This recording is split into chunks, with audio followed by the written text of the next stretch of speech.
കേരളത്തിലെ സംഘപരിവാർ രാഷ്ട്രീയത്തിൽ പകരം വെക്കാനില്ലാത്ത നേതാവാണ് കെ.ജി. മാരാർ എന്ന കെ. ഗോവിന്ദ മാരാർ. RSSലൂടെ പൊതുപ്രവർത്തനം തുടങ്ങി ജനസംഘത്തിലൂടെ നേതാവായി, പിന്നീട് BJP രൂപീകരിക്കപ്പെട്ടപ്പോൾ കേരളത്തിലെ ആദ്യത്തെ സംസ്ഥാന ജനറൽ സെക്രട്ടറിയായും രണ്ടാമത്തെ സംസ്ഥാന പ്രസിഡന്റുമായ കെ.ജി. മാരാരാണ് BJPയെ കേരളത്തിൽ ജനകീയമാക്കിയത്. എതിരാളികൾ പോലും സ്നേഹത്തോടെയും ബഹുമാനത്തോടെയും മാരാർജി എന്ന് വിളിക്കുന്ന ഇദ്ദേഹത്തെ പോലൊരു നേതാവ് പിന്നീട് കേരളത്തിൽ BJPക്ക് ഉണ്ടായിട്ടില്ല എന്ന് തന്നെ പറയാം. കേരളത്തിലെ ഒരേയൊരു മാരാർജി എന്ന അതുല്യനായ നേതാവിൻ്റെ ജീവിതം ഏതൊരു പൊതുപ്രവർത്തകനെയും ത്രസിപ്പിക്കുന്നതാണ്.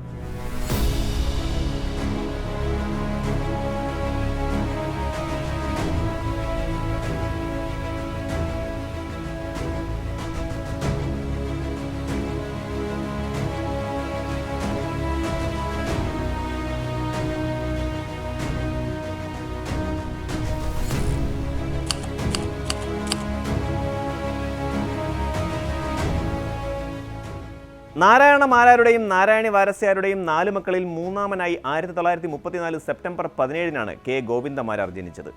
വളരെ ദരിദ്രമായ കുടുംബം, പക്ഷേ നിശ്ചയദാർഢ്യം അദ്ദേഹത്തിൻ്റെ കൂടപ്പിറപ്പായിരുന്നു. നാറാത്ത് ക്ഷേത്രത്തിൻ്റെ വാതിൽമാടത്തിൽ നിലവിളക്കിൻ്റെ വെളിച്ചത്തിലിരുന്ന് പഠിച്ച് ഓരോ ക്ലാസ്സിലും മികച്ച വിജയം നേടി. അങ്ങനെ നല്ല വിദ്യാഭ്യാസം നേടി പറശ്ശിനിക്കടവ് ഹൈസ്കൂളിലെ മലയാളം അധ്യാപകനായി. എന്നാൽ വിധി കെ.ജി. മാരാരോട് ആവശ്യപ്പെട്ടത് കേരളത്തിലെ രാഷ്ട്രീയ മണ്ഡലത്തിൽ ആദർശ ശോഭയുള്ള ഒരു നിറസാന്നിധ്യമാകാനായിരുന്നു. ഇന്ന് ജോലിക്കും സമ്പാദ്യത്തിനുമായി രാഷ്ട്രീയക്കാരാകുന്ന ചെറുപ്പക്കാർ കൂടി വരുന്ന ഈ നാട്ടിൽ മാന്യമായ ഒരു ജോലി ഉപേക്ഷിച്ച് പൊതുപ്രവർത്തകനായ കെ.ജി. മാരാരുടെ ജീവിതം ആദർശശാലിയായ ഏതൊരു മനുഷ്യൻ്റെയും അവൻ്റെ രാഷ്ട്രീയം എന്തുതന്നെയായാലും ത്രസിപ്പിക്കുന്നതാണ്. വിദ്യാർത്ഥിയായിരുന്ന കാലത്ത് തന്നെ കെ.ജി. മാരാർ RSSുമായി ബന്ധം പുലർത്തിയിരുന്നു. അക്കാലത്തും കണ്ണൂർ കമ്മ്യൂണിസ്റ്റ് പാർട്ടിയുടെ ശക്തി കേന്ദ്രമായിരുന്നു. അത്തരമൊരു രാഷ്ട്രീയ സാഹചര്യത്തിലാണ് 1956 പയ്യന്നൂരിൽ കെ.ജി. മാരാർ RSS ശാഖ സ്ഥാപിക്കുന്നത്. കണ്ണൂർ ജില്ലയിൽ ഭാരതീയ ജനസംഘത്തിന്റെ പ്രവർത്തനങ്ങൾക്ക് തുടക്കം കുറിച്ചത് ഇദ്ദേഹമാണ്. ഇങ്ങനെ സ്കൂൾ അധ്യാപകനും ജനസംഘം പ്രവർത്തകനും എന്ന നിലയിൽ ജീവിതം മുന്നോട്ട് പോകവെയാണ് അദ്ദേഹത്തിന്റെ ജീവിതത്തെയും കേരളത്തിന്റെ രാഷ്ട്രീയ ഗതിയെയും മാറ്റിമറിച്ച ആ സംഭവം. 1965 കെ.ജി. മാരാർ ജനസംഘത്തിന്റെ ജില്ലാ സെക്രട്ടറിയായി. 1967 ജനസംഘത്തിന്റെ ദേശീയ സമ്മേളനം കോഴിക്കോട് വെച്ച് നടന്നതാണ് കെ.ജി. മാരാരുടെ ജീവിതത്തെ തന്നെ മാറ്റിമറിച്ചത്. പരമേശ്വർജി എന്നറിയപ്പെടുന്ന പി. പരമേശ്വരനായിരുന്നു സമ്മേളനത്തിന്റെ ഓർഗനൈസർ. 1966 ഇതിന്റെ ഒരു കൂടിയാലോചനാ യോഗത്തിൽ സമ്മേളന വിജയത്തിന് കഴിയുന്നത്ര ആളുകൾ ഫുൾ ടൈമായി പ്രവർത്തിക്കണം എന്ന് പി. പരമേശ്വരൻ ആവശ്യപ്പെട്ടു. പി. പരമേശ്വരന്റെ ആഹ്വാനം ശിരസാ വഹിച്ച കെ.ജി. മാരാർ ജോലിയിൽ നിന്നും അവധിയെടുത്ത് മുഴുവൻ സമയ പ്രവർത്തകനായി. 67 കോഴിക്കോട് സമ്മേളനം വൻ വിജയമായി ജനസംഘം വിലയിരുത്തി. അതിന്റെ സംഘാടകരായിരുന്ന ആളുകളിൽ ജോലി ഉപേക്ഷിച്ച് പ്രവർത്തിക്കാൻ തയ്യാറുള്ളവർ ഉണ്ടെങ്കിൽ മുന്നോട്ട് വരാൻ പി. പരമേശ്വരൻ ആഹ്വാനം ചെയ്തു.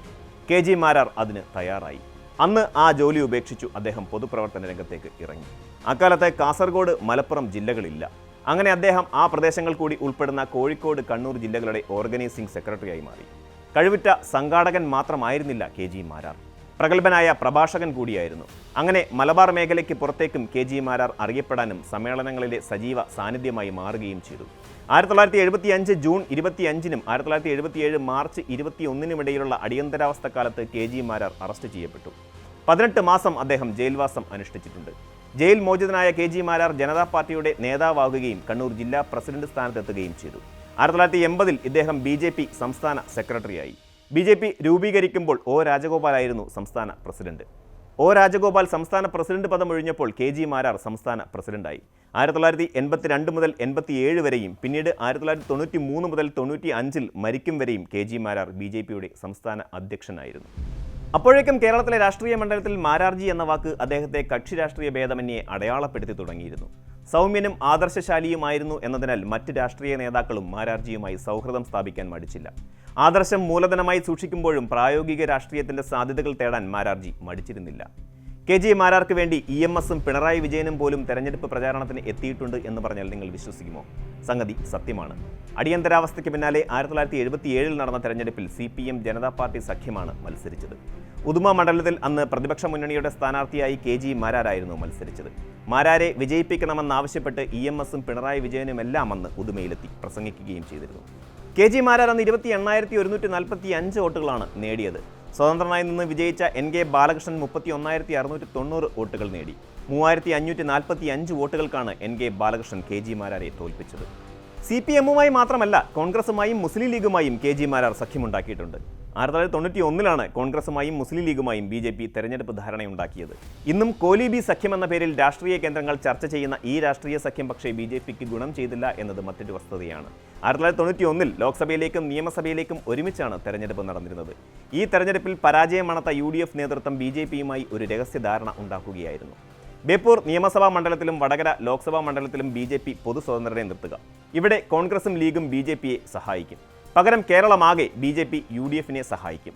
കേരളത്തിലാകെ UDFനെ പിന്തുണയ്ക്കുന്നതിന് പകരമായി മഞ്ചേശ്വരം നിയമസഭാ മണ്ഡലത്തിൽ BJP നേതാവ് KG മാരാർക്കെതിരെ ദുർബലനായ സ്ഥാനാർത്ഥിയെ നിർത്തുകയും വോട്ട് മറിച്ചു നൽകി അദ്ദേഹത്തെ വിജയിപ്പിക്കുകയും ചെയ്യുക. ഇതായിരുന്നു ആ രഹസ്യധാരണ. ധാരണപ്രകാരം സ്വതന്ത്ര സ്ഥാനാർത്ഥിയായി ബേപ്പൂരിൽ ഡോക്ടർ K മാധവൻകുട്ടിയെ നിർത്താൻ തീരുമാനിച്ചു. 1991 ബേപ്പൂരിൽ കോൺഗ്രസ് സ്ഥാനാർത്ഥിയായി MP ഗംഗാധരനും BJP സ്ഥാനാർത്ഥിയായി അഹല്യ ശങ്കറുമാണ് മത്സരരംഗത്തുണ്ടായിരുന്നത്. എന്നാൽ സംസ്ഥാന അടിസ്ഥാനത്തിൽ കോലീബി സഖ്യം രൂപപ്പെട്ടതോടെ കോൺഗ്രസിന്റെ MP ഗംഗാധരനും BJPയുടെ അഹല്യ ശങ്കറും മുസ്ലിം ലീഗിന്റെ അഡ്വക്കേറ്റ് K ആലിക്കോയെയും നോമിനേഷൻ പിൻവലിക്കുകയായിരുന്നു. K കരുണാകരനും പാണക്കാട് ശിഹാബ് തങ്ങളും BJP നേതാക്കളും അടക്കം നിരവധി പേർ പ്രചാരണത്തിനായി ബേപ്പൂരിൽ എത്തിയിരുന്നു. TK ഹംസയായിരുന്നു ഇടതുമുന്നണി സ്ഥാനാർത്ഥി. തോറ്റെങ്കിലും 60,413 വോട്ടുകളാണ് മാധവൻകുട്ടിക്ക് ലഭിച്ചത്. 6,000-ലധികം വോട്ടിന്റെ ഭൂരിപക്ഷത്തിലാണ് അന്ന് TK ഹംസ വിജയിച്ചത്. വടകര ലോക്സഭാ മണ്ഡലത്തിൽ അഡ്വക്കേറ്റ് രത്നസിംഗിനെ പൊതു സ്ഥാനാർത്ഥിയായി മത്സരിപ്പിക്കാനും ധാരണയായി. അഡ്വക്കേറ്റ് രത്നസിംഗിനെ BJP നിർദ്ദേശിച്ചപ്പോൾ പൊതു സ്ഥാനാർത്ഥിയായി കോൺഗ്രസും മുസ്ലിം ലീഗും അംഗീകരിച്ചു. എന്നാൽ LDF സ്ഥാനാർത്ഥിയായി മത്സരിച്ച K ഉണ്ണികൃഷ്ണന് തന്നെയായിരുന്നു അവിടെയും വിജയം. അന്ന് 47% വോട്ടുകൾ രത്നസിംഗ് നേടിയപ്പോൾ 49% വോട്ടാണ് KP ഉണ്ണികൃഷ്ണൻ നേടിയത്. അഡ്വക്കേറ്റ് രത്നസിംഗ് പിന്നീട് അറ്റോർണി ജനറൽ വരെയായി എന്നത് മറ്റൊരു ചരിത്രം. ധാരണയിലെ പരസ്യമായ ഈ നിലപാടിന് പുറമെ മഞ്ചേശ്വരത്ത് KG മാരാർ, തിരുവനന്തപുരം ഈസ്റ്റിൽ K രാമൻപിള്ള, തിരുവനന്തപുരം ലോക്സഭാ മണ്ഡലത്തിൽ O രാജഗോപാൽ എന്നിവർക്ക് ഐക്യമുന്നണി പിന്തുണ നൽകാൻ ധാരണയായിരുന്നു. KG മാരാർക്ക് ജയിക്കാൻ ആവശ്യമായ വോട്ട് കോൺഗ്രസും ലീഗും നൽകുമെന്ന് ഉറപ്പുണ്ടായി. അതിനായി ഓരോ മുതിർന്ന നേതാക്കളെ തന്നെ ചുമതലപ്പെടുത്തിയതായും അറിയിച്ചു. തിരുവനന്തപുരത്ത് കോൺഗ്രസും NSSും BJP സ്ഥാനാർത്ഥികളെ ജയിപ്പിക്കാമെന്നതായിരുന്നു ധാരണ. BJP സ്ഥാനാർത്ഥികൾക്ക് എത്ര സീറ്റിലാണോ UDF വോട്ട് ലഭിക്കുന്നത് അത്രയും സീറ്റിൽ തിരിച്ചും വോട്ട് ചെയ്യുമെന്ന് BJPയും ഉറപ്പു നൽകി. എന്നാൽ തെരഞ്ഞെടുപ്പ് ഫലം മറിച്ചായിരുന്നു. BJPക്ക് എവിടെയും ജയിക്കാനായില്ല. ധാരണപ്രകാരം UDF സഹകരിച്ചില്ലെന്ന് BJP പിന്നീട് കുറ്റപ്പെടുത്തി. ബേപ്പൂരിൽ പക്ഷേ ലീഗ് പിന്തുണ കാര്യമായി തന്നെ മാധവൻകുട്ടിക്ക് ലഭിക്കുകയും ചെയ്തു. തെരഞ്ഞെടുപ്പിൽ തോറ്റെങ്കിലും 60,413 വോട്ടാണ് മാധവൻകുട്ടിക്ക് ലഭിച്ചത്. മഞ്ചേശ്വരത്ത് നിസ്സാര വോട്ടുകൾക്കാണ്, അതായത് 1000-ഓളം വോട്ടിനാണ് മാരാർ തോറ്റത്. BJPയുമായുള്ള ധാരണയും രാജീവ് ഗാന്ധി വധവും UDFന് അനുകൂലമാവുകയായിരുന്നു. തൻ്റെ പാർട്ടിയെ കേരളത്തിലെ ഏറ്റവും വലിയ ശക്തിയാക്കണമെന്നാഗ്രഹിച്ച് പ്രവർത്തിക്കുമ്പോഴും ഹൃദയ സംബന്ധമായ അസുഖങ്ങൾ KG മാരാരെ അലട്ടിയിരുന്നു. വിശ്രമവും വിദഗ്ധ ചികിത്സയും വേണമെന്ന ഡോക്ടർമാരുടെ ആവശ്യം അദ്ദേഹം പക്ഷേ അംഗീകരിച്ചു കൊടുത്തില്ല. 1995 ഏപ്രിൽ 25-ന് അദ്ദേഹത്തെ എറണാകുളം സുധീന്ദ്ര ഹോസ്പിറ്റലിൽ പ്രവേശിപ്പിച്ചു. ആരോഗ്യനില വഷളായതിനു പിന്നാലെ അദ്ദേഹം ഈ ലോകത്തോട് വിട പറയുകയായിരുന്നു.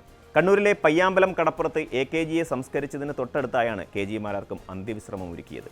കേരള രാഷ്ട്രീയത്തിൽ നിറസാന്നിധ്യമായിരുന്ന KG മാരാരോടുള്ള ആദരസൂചകമായി BJP സംസ്ഥാന സമിതി ഓഫീസിന് മാരാർജി ഭവൻ എന്നാണ് പേര് നൽകിയിരിക്കുന്നത്.